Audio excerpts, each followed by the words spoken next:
I'm from Philadelphia, and I'm currently based in Austin, Texas.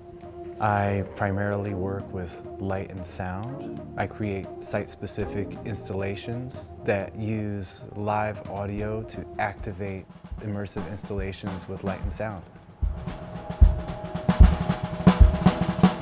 My background as an artist is in sculpture, but I've always played music. I play percussion, drums, and piano. And for a long time, my music practice and my art practice were completely separate. At a certain point, I decided that I needed to try to bring them all together into one place.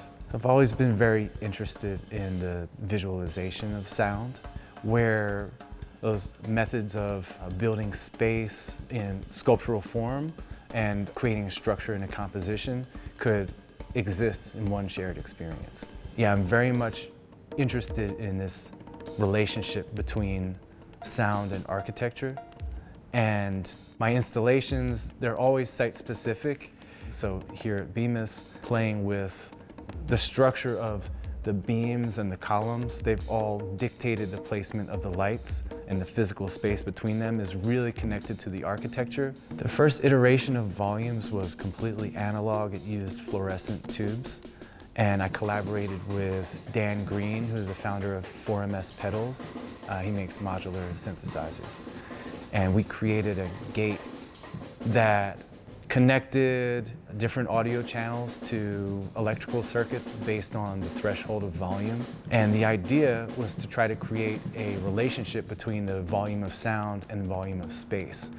It went from this analog thing that was using actuators to turn on and off circuits, on and off ballast from fluorescent light bulbs, to now being this very state-of-the-art project with pixel controllers and LEDs, using Touch Designer, which is a software that is used to control pixels in LED walls. And the first installation that I did was in a small room, but I used the proportions, the physical proportions of the room, and divided them into equal parts, and used that as a grid of three-dimensional coordinates in order to translate the audio signal into a three-dimensional form. It's always really about connecting the musical instrument to the constructed environment. It's really evolved a lot, both in terms of the technology that I'm using, but also in terms of the creative scope of the project. When it started out, it was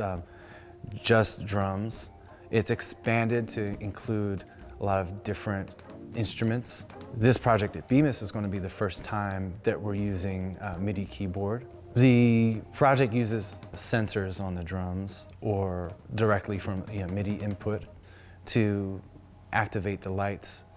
And musicians who experiment with this installation are invited to really explore the relationship between sound, light, and space.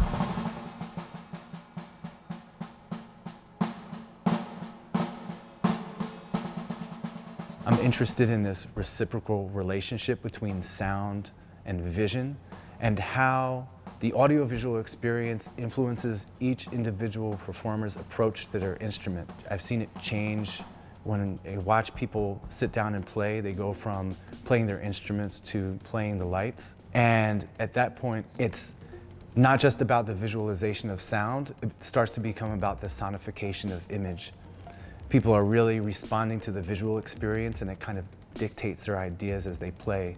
So there's this interesting kind of back and forth, almost like a feedback loop between the musician and the instrument and the space. With this installation at Bemis Center, it's going to be the first time that the performances that are recorded in this space are going to play back.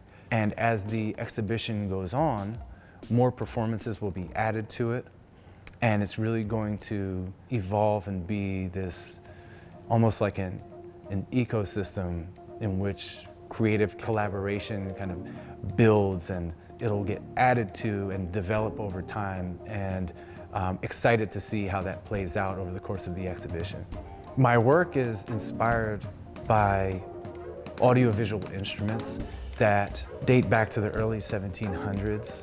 The earliest light organs You know, the first one, the clavecin ocular, used the key levers of a harpsichord to raise and lower bands of colorful paper that were illuminated by candlelight. Another big influence for me was Oscar Fischinger, who created experimental films. The intro to Fantasia, where there's these colorful shapes and flashing lights that correspond to the sound of the orchestra, that was created by Oscar Fischinger. He would create these abstract shapes that would be animated along with the musical score.